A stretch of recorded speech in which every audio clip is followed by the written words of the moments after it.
that like never happened.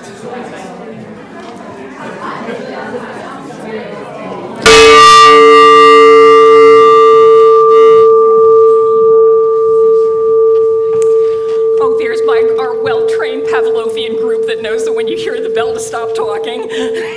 Well done.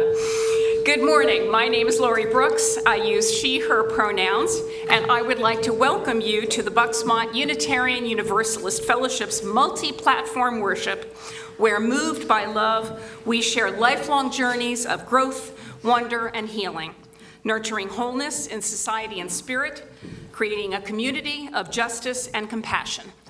I'd like to give a welcome to everyone joining us online and in person today, members, friends, and those who may be newcomers to our community this morning.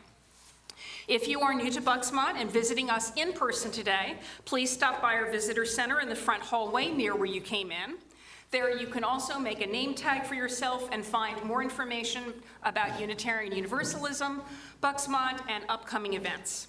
If you would like a hymnal, there are plenty in the back there, or an order of service, those are also next to the door as you came in. If you are visiting us online or prefer digital methods, please email our office administrator, Beverly, and that email address is up there, to sign up for our email newsletter and to get connected to our congregation. Each week in our service, we offer time for people to share a joy or sorrow from their lives by texting a phone number. That number is shared on screen for everyone now and will be again later in the service. If you would like to see the order of service, details about upcoming services, and other ways to gather with our community, you can find that on the homepage of our website, www.buxmontuu.org. As usual, we have several announcements. This week in RE, there is a current events and conversations class for teens. For kids 3 and older, there is a Chalice Children program, and for those under 3, they are invited into the nursery. Tonight is also the first coming of age meeting at 7 p.m. We will need volunteers to allow for all these programs to continue to run. To volunteer, please email Melissa Sperringer, who will happily accept you as a volunteer. Come to Bucksmont's Autumn Retreat on October 28th. Celebrate the transformative nature of autumn and indulge in a day away from the everyday. Find a link to all the details in the e-voice. The Bucksmont Kitchen Registry is coming soon to help fill the shelves as the kitchen nears completion. Contact Nancy Taylor with questions. I don't think she's in person today. And biggie, remember we are having a fire drill immediately following the service. We hope you glanced at the email with instructions. There is also a shorter version on the back of your order of service, which is another reason to have one of those. But listen to the instructions. I'm going to be reviewing them. They're fairly straightforward. It's probably going to take more time to explain them than it is to actually do it. We will be ending with the chalice extinguishing and then going right into the drill. And your incentive for coming back after the drill is we have real coffee and bagels this morning. Yes, I think that's worthy of applause. And we now have a special announcement from one of the many committees that make our community grow and thrive.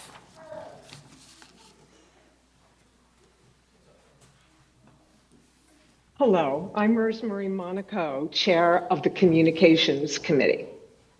I'd like to introduce you to the members of ComCom, as we affectionately call it. Our strategic team, or the team that develops the overall messaging and strategy, comprises the Reverend Kevin Jago, Board President Rob Livesay, and myself. The working committee includes Jennifer Kloss, Elliot Sadlon, Howard Barkin, and me. Bucksmont UU? Oh yes, let me explain. Bucksmont UU invites people from different religious and non-religious backgrounds to share and uphold our common beliefs. in the web of love that connects us all, in the call to fight for justice, and in the practices that allow us to grow together, to love one another no matter what. Introducing our new logo.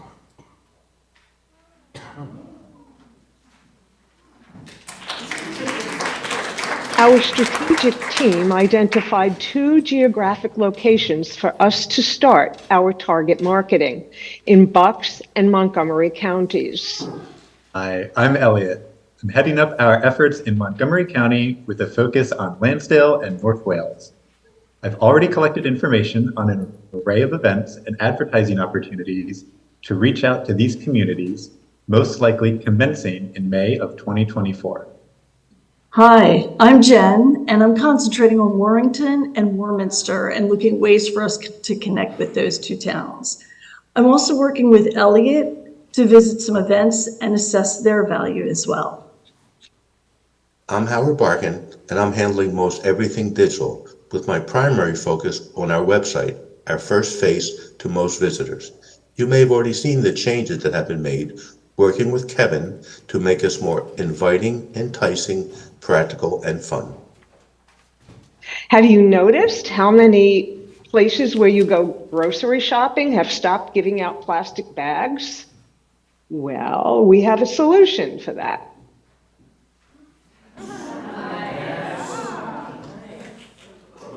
I know you may be wondering about t-shirts. Well, here they are. Oh, and committees may wish to customize the t-shirts like this one.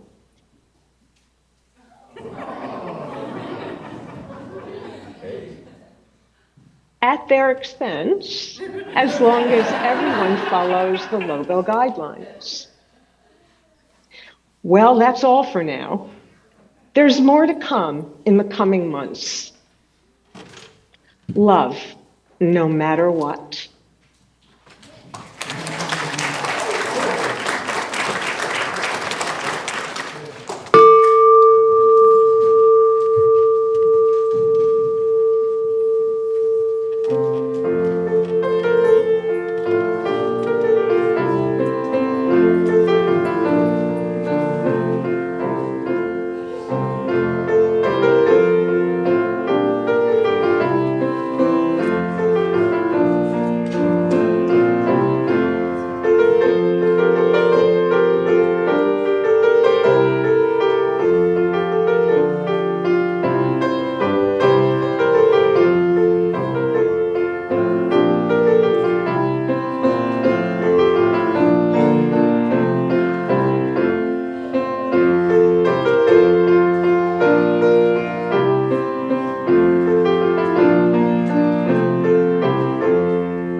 As we gather in our sanctuary, in our homes, or watch from mobile screens almost anywhere, we are all together. We are joined together for worship across both space and time. This is a free, creedless, religious congregation. In the discipline of truth and the spirit of universal kinship, we join together in a cooperative quest for religious and ethical values, seeking to apply these values to the development of character, enrichment of the spirit, and service to all. You are welcome here. Whoever you are, whomever you love, whatever the color of your skin or your country of origin, no matter your gender expression or gender identity, whatever your age, however you define family, wherever you are at this time, and whatever the source of your faith, you are welcome here. This morning, as we do each time we gather, we kindle our Unitarian Universalist chalice. As this is a service based on our connection with nature, we're going to do something a little different this morning. Most Indigenous tribes honor the 4 directions with specific attributes connected to each one. At the beginning of sacred time, the directions are called in to make the space sacred. You may stand and turn as we call each direction or continue to sit. Spirit of East, Spirit of air, of morning and springtime, be with us as the sun rises, in times of beginning, times of planting. Inspire us with the fresh breath of courage as we go forth into new adventures. Spirit of south, spirit of fire, of noontime and summer, be with us through the heat of the day and help us to be ever growing. Warm us with strength and energy for the work that awaits us. Spirit of the West, spirit of water, of evening and autumn, be with us as the sun sets and help us to enjoy a rich harvest. Flow through us with a cooling, healing quietness and bring us peace. Spirit of north, spirit of earth, of nighttime and winter, be with us in the darkness, in the time of gestation. Ground us in the wisdom of the changing seasons as we celebrate the spiraling journey of our lives. Please light your chalice at home. Our common chalice is now lit.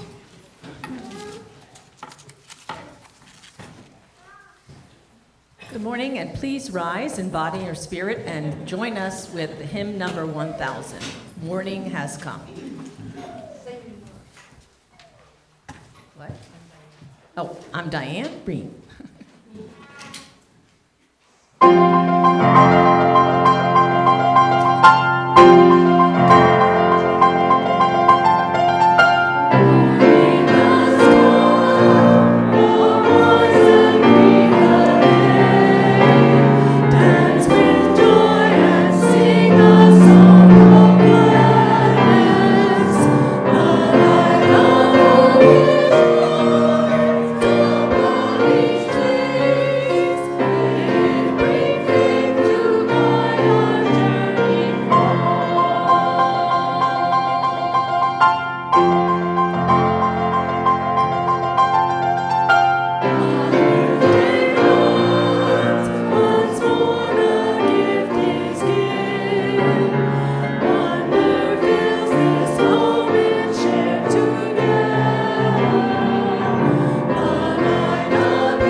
Open our eyes to see that life abounds. Open hearts to welcome it among us. The light of love here shines upon each face. May it bring faith to guide our journey home.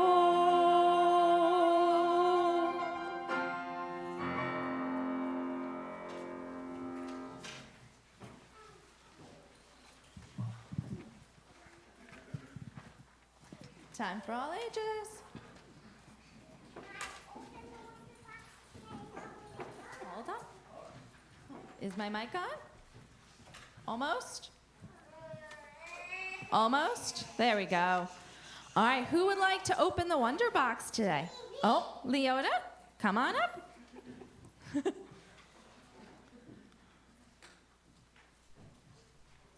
What is it? Say it again. Leaves. Leaves. So where do the leaves come from? Outside. Yeah. And today, the grown-ups are going to hang out here and talk about nature. So I thought we could talk about what is nature. To start. Nature is something when it's a carousel or a leaf. Yeah, it's something like a leaf. Any other suggestions as to what nature is? Acorns. Dylan, you want to come in with the save? Water and trees, yeah. So it's all the stuff that exists. Do you have a baby leaf? Cool. Baby leaves too. So it's all the stuff that exists outside of our things that we create. So this room is really amazing because we can see out 3 different ways, right? What do we... Yes. So as we have learned, we're looking, let's see, west, north, and east-ish, a little bit south too. So what do we see outside? Please. What else? Anyone else have anything that they see outside? The sun, clouds, a creek, trees. Does anyone see any birds? You see a bird? Okay. James sees a bird. I bet there are some squirrels out there. We normally have turtles living in the creek too. I don't know if we'll be able to see them right now, but they're there. So all of these things found in nature are part of our community and part of our world. They take care of us and we take care of them. So, on that note, let's head downstairs.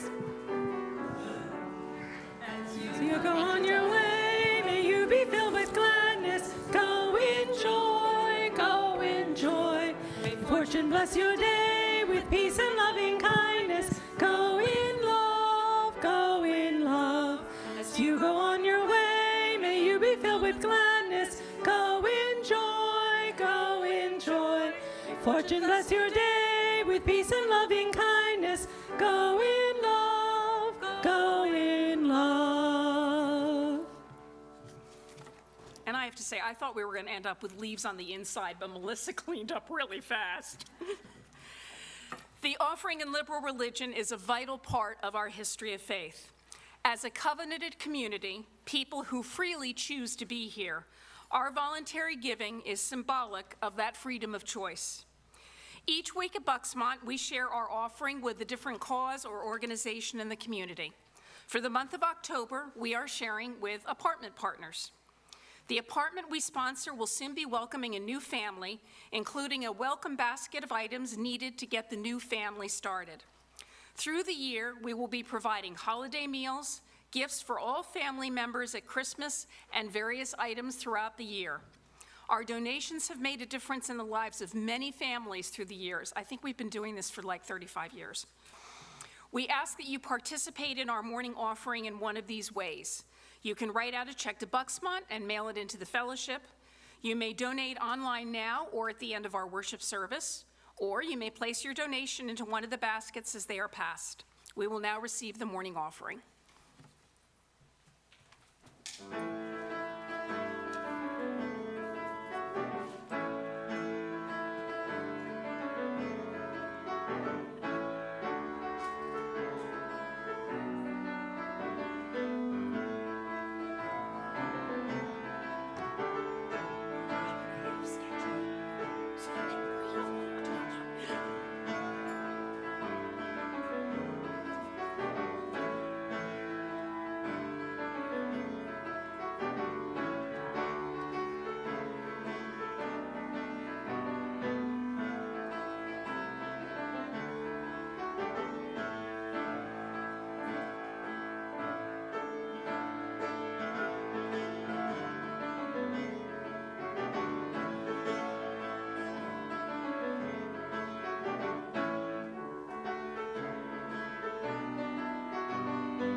Our community continues to grow and thrive due to generous donations of both time and money. For the many ways you contribute and how it sustains this fellowship, we are truly grateful.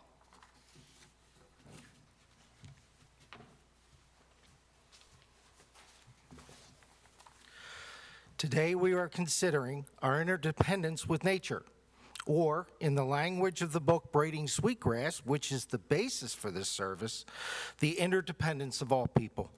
Let me illustrate with an experience from my life.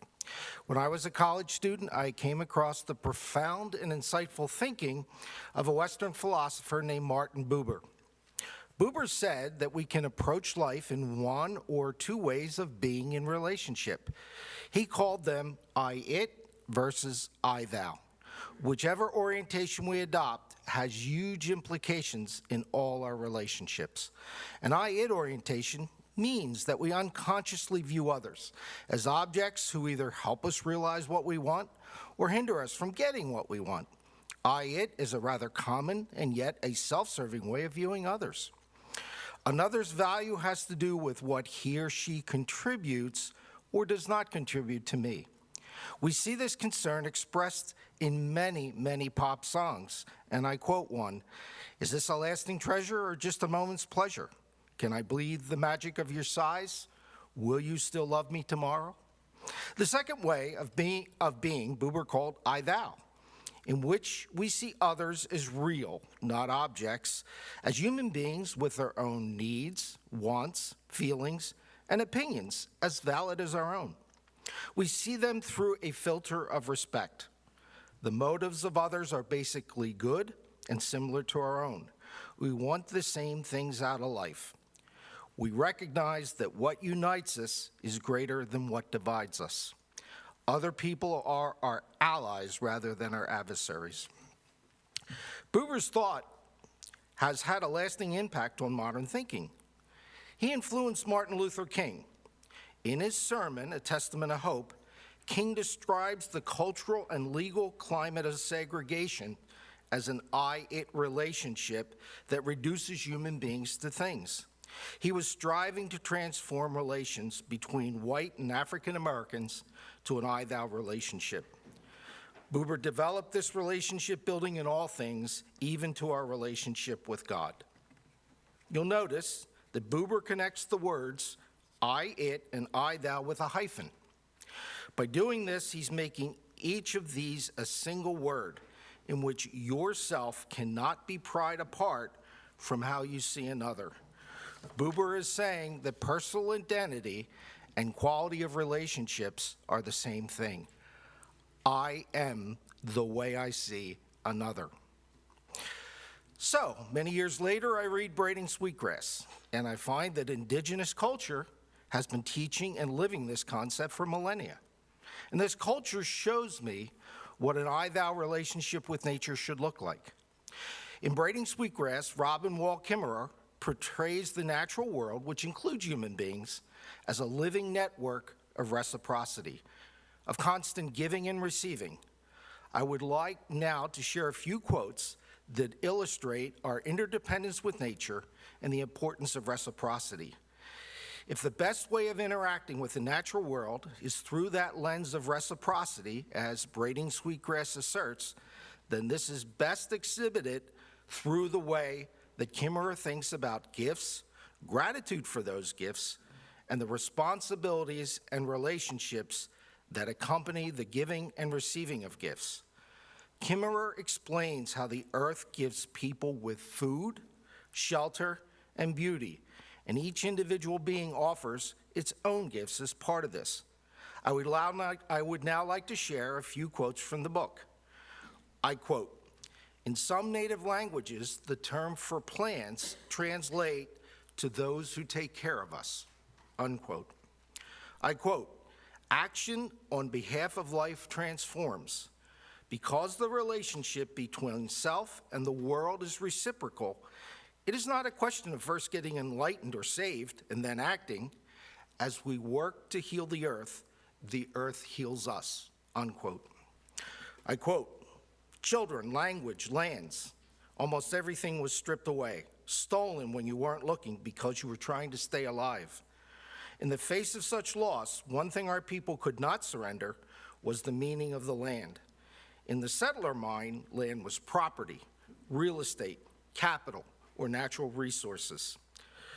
But to our people, it was everything: identity, the connection to our ancestors, the home of our non-human kinfolk, our pharmacy, our library, the source of all that sustained us. Our lands were where our responsibility to the world was enacted, sacred ground. It belonged to itself.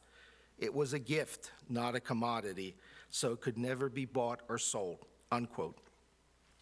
I quote, philosophers call this state of isolation and disconnection species loneliness, a deep, unnamed sadness stemming from estrangement from the rest of creation, from the loss of relationship.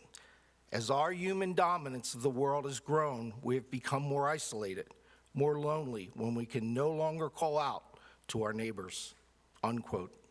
I quote, paying attention is a form of reciprocity with the living world, receiving the gifts with open eyes and open heart, unquote. Knowing that you, I quote, knowing that you love the earth changes you, activates you to defend and protect and celebrate. But when you feel that the earth loves you in return, that feeling transforms the relationship from a one-way street into a sacred bond, unquote. It has been a long time since I've come across a way of looking at the world that has given me such joy and gratitude, but it has. And what is nice is I can experience it every time I step into my backyard.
I need a translation.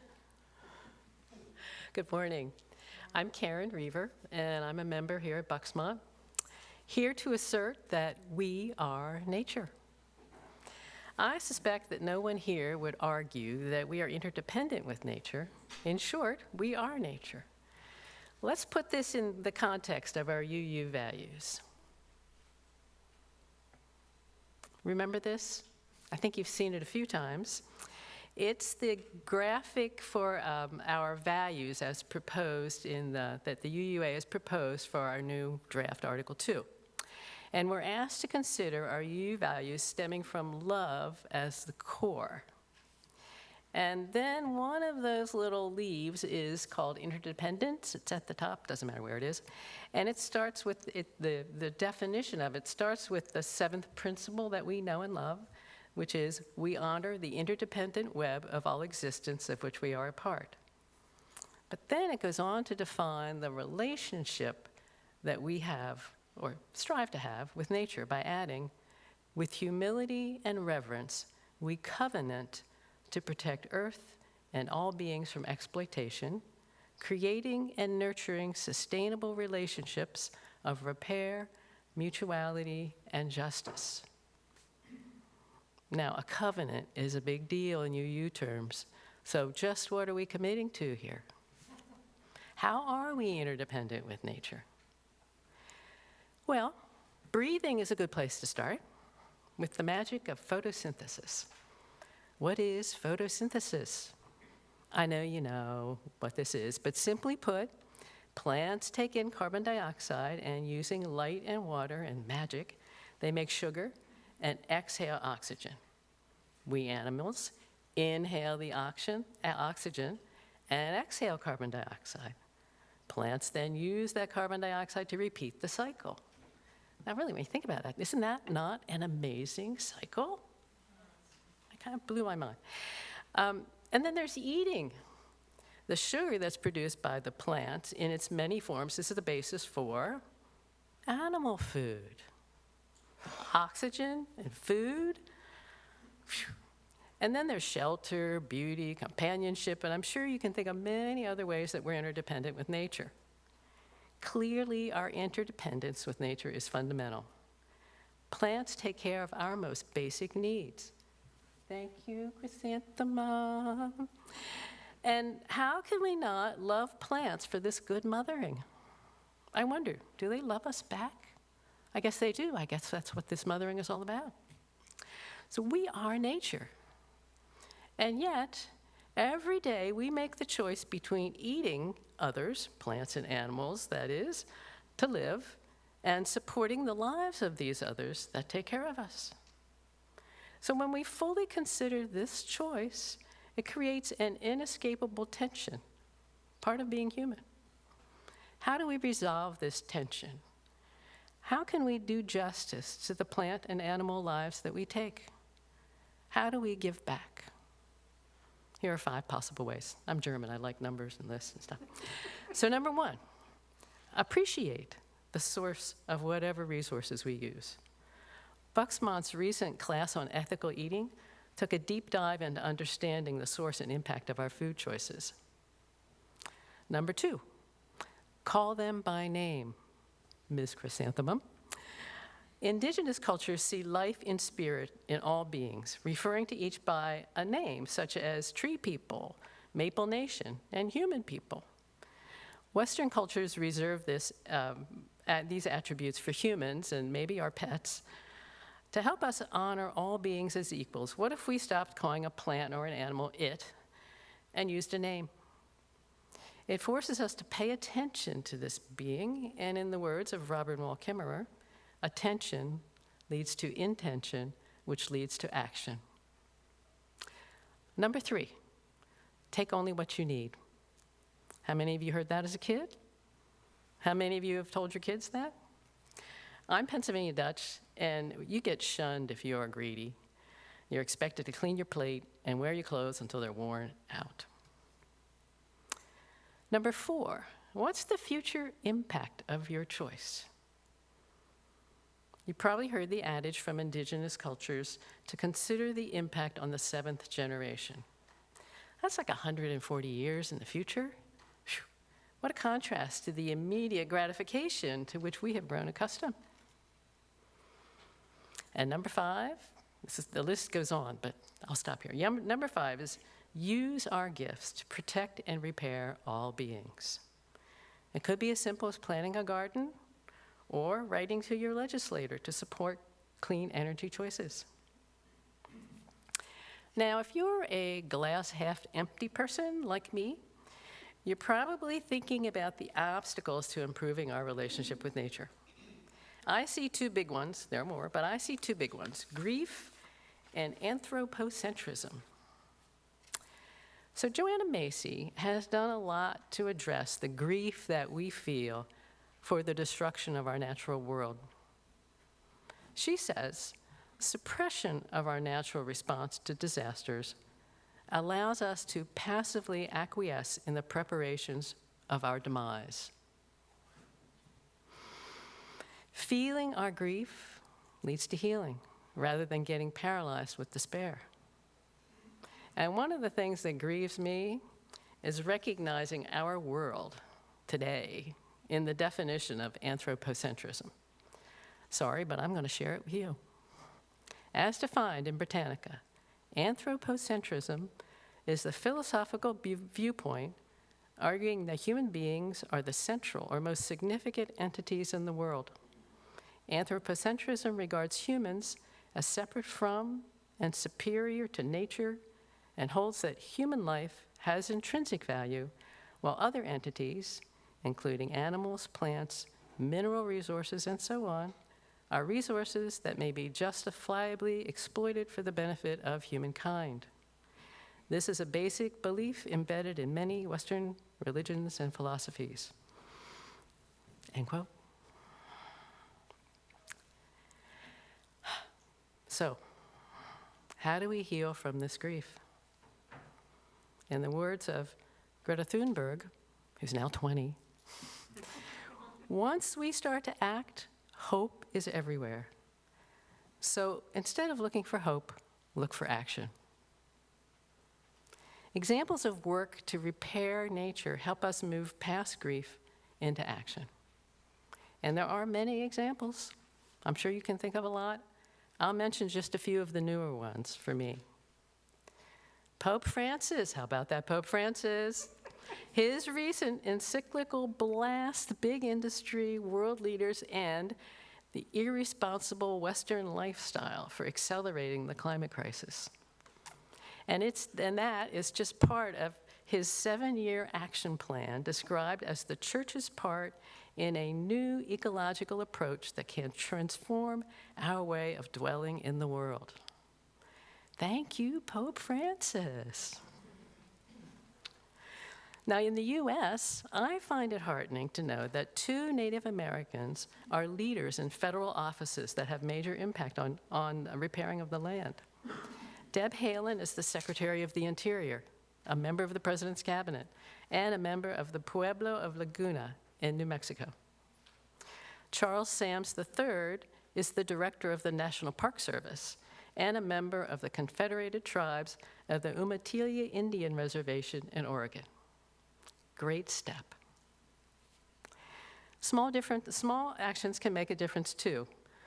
From braiding sweetgrass, which you also heard from Scott, as we work to heal the earth heals us.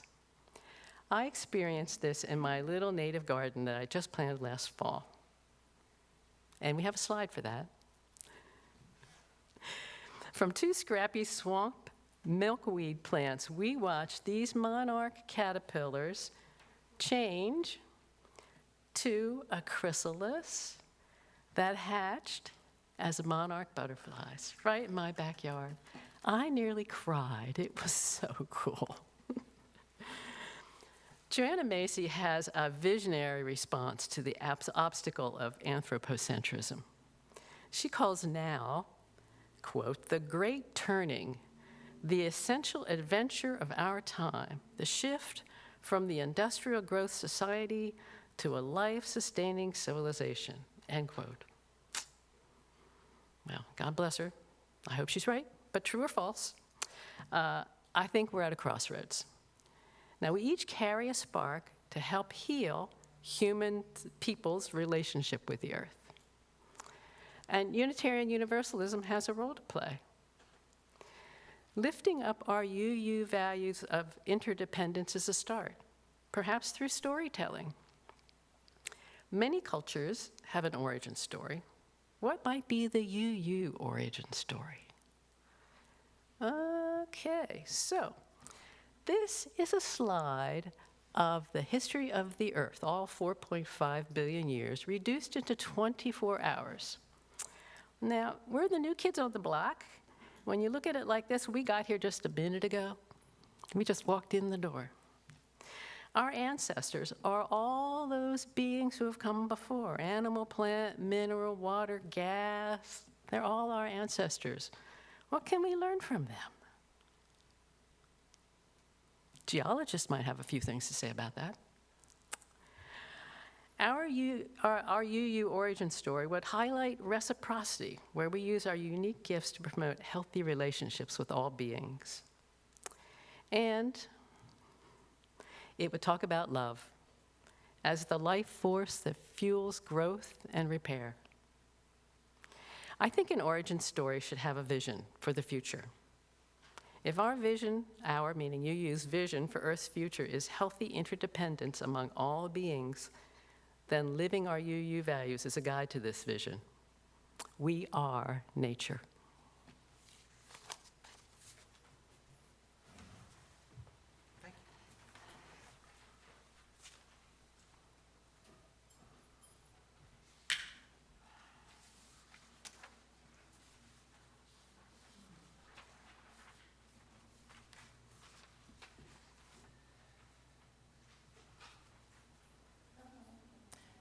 Please rise in body and spirit and join in singing hymn 1001 Breaths.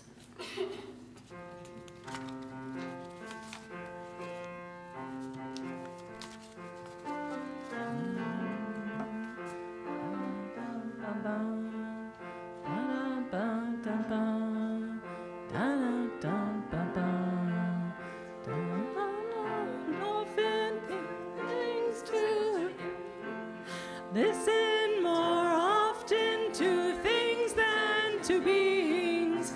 Listen more often to things than to beings. 'Tis the ancestors' breath when the fire's voice is heard. 'Tis the ancestors' breath in the voice of the water. Ah, shh, ah, whoosh. Those who have died have never, never left. The dead are not under the earth. They are in the rustling trees. They are in the groaning woods. They are in the crying grass. They are in the moaning rocks. The dead are not under the earth. Listen more often to things than to beings. Listen more often to things than to beings. 'Tis the ancestors' breath when the fire's voice is heard. 'Tis the ancestors' breath in the voice of the water. Ah, wish, ah, wish. Those who have died have never, never left. The dead have a pact with the living. They are in a woman's breast. They are in the wailing child. They are with us in our homes. They are with us in this crowd. The dead are not going to pay. Listen more often to things than to beings. Listen more often to things than to beings. 'Tis the ancestors' breath when the fire's voice is heard. 'Tis the ancestors' breath when the voice of the water. Ah, whoosh, ah, whoosh.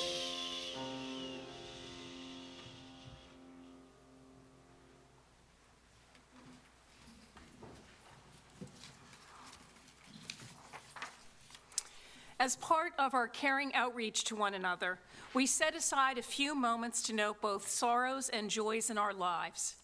In these moments of peace and reflection, we turn our attention to one another.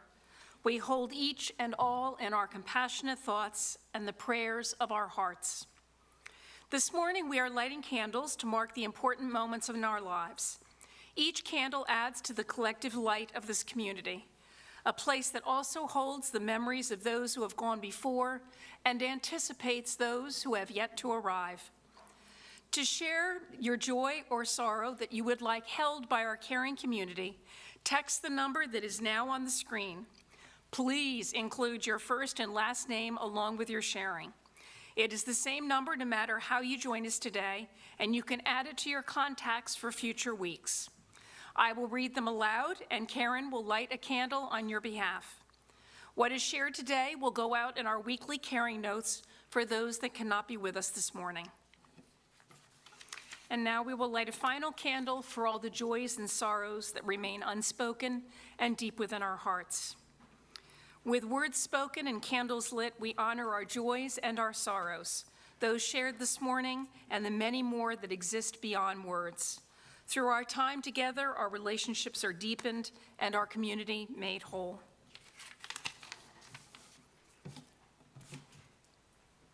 Please rise in body or spirit and join in our last hymn,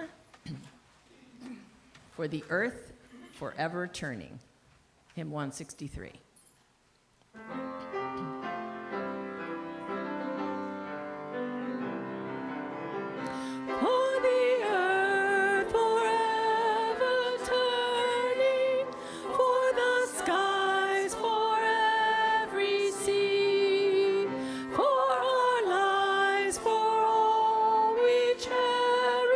Sing we now joyful song of peace. For the mountains, hills, and pastures in their silent majesty. For the stars, for all the heavens, sing we a joyful song of peace. For the sun, for rain and thunder, for the seasons' harmony, for our lives, for all creation, sing we our joyful praise to thee. For the world we raise our voices, for the home that gives us birth. In our joy we sing, returning home to our blue-green hills of birth.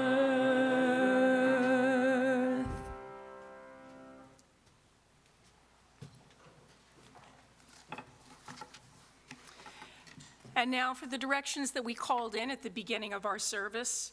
We dismiss all of the directions to go back to their quarters, harming none along the way. For our chalice extinguishing, this is from the UN Environmental Sabbath Program.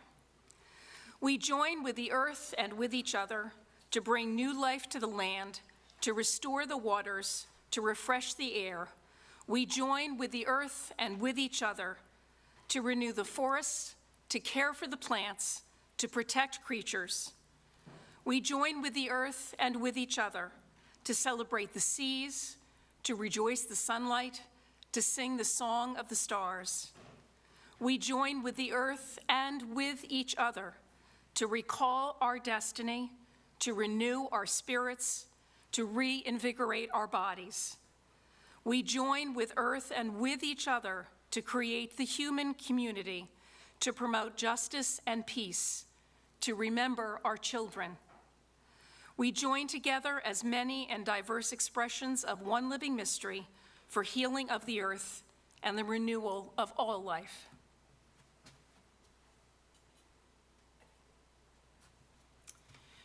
We are not doing a benediction or a postlude because we're going right into the fire drill.